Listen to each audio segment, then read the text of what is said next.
लो हो गया आगाज। जी हाँ, नमस्ते प्राम दोस्तों, मैं ग्वाला अरबी। दोस्तों आज हम लोग बातचीत करने वाले हैं भोजपुरी के ग्लोबल स्टार खेसारी लाल यादव के उधार धनिया सॉन्ग के बारे में कि इस गाने का फुल वीडियो सॉन्ग और टीजर कब रिलीज किया जाएगा। तो क्या इस गाने की पूरी जानकारी बताएंगे दोस्तों हम आपको। लेकिन दोस्तों इससे पहले आप मेरे चैनल पर नए हैं और खेसारी लाल यादव के सच्चे फैन हैं तो वीडियो को दिल से लाइक करके चैनल को सब्सक्राइब करना बिल्कुल ना भूले। तो आइए दोस्तों हम वीडियो को शुरू करते हैं। दोस्तों मैं आप लोग बताना चाहता हूँ उधार धनिया इस गाने के स्टार कास्ट में नजर आएंगे हिट मशीन खेसारी लाल यादव और यामिनी सिंह। जी हाँ दोस्तों, इस गाने के स्टार कास्ट में नजर आएंगे ग्लोबल स्टार खेसारी लाल यादव और यामिनी सिंह। और दोस्तों इस गाने को लिखा है अखिलेश कश्यप, मनु साहू ने।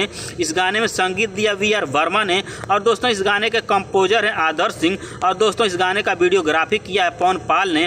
और दोस्तों इस गाने के निर्माता हैं ईशान विवेक। और दोस्तों इस गाने को डिजिटल किया है विक्की यादव, सुमन सौरभ ने। और दोस्तों इस गाने को अपने सुरों से नवाजा है हिट मशीन खेसारी लाल यादव और निशा सिंह ने। जी हाँ दोस्तों, इस गाने को अपने सुरों से नवाजा है हिट मशीन खेसारी लाल यादव और निशा सिंह ने। और दोस्तों इस गाने का टीजर रिलीज किया जा रहा है 15 जनवरी 2023 को। और दोस्तों इस गाने का फुल वीडियो सॉन्ग रिलीज किया जा रहा है 16 जनवरी 2023 को। और दोस्तों इस गाने की रिलीज टाइम की ऑफिशियल जानकारी हमें नहीं मिली है कि किस टाइम इस गाने को रिलीज किया जाएगा। लेकिन दोस्तों जब भी इस गाने को रिलीज किया जाएगा 16 जनवरी 2023 को ब्लू बीट भोजपुरी के यूट्यूब चैनल से। जी हाँ दोस्तों, इस गाने को जब भी रिलीज किया जाएगा ब्लू बीट भोजपुरी के यूट्यूब चैनल से रिलीज किया जाएगा। तो दोस्तों भोजपुरी के ग्लोबल स्टार खेसारी लाल यादव के इस गाने की जानकारी आपको पसंद आई हो तो इस वीडियो को अधिक से अधिक लाइक करें, शेयर करें और चैनल को सब्सक्राइब करें। धन्यवाद दोस्तों।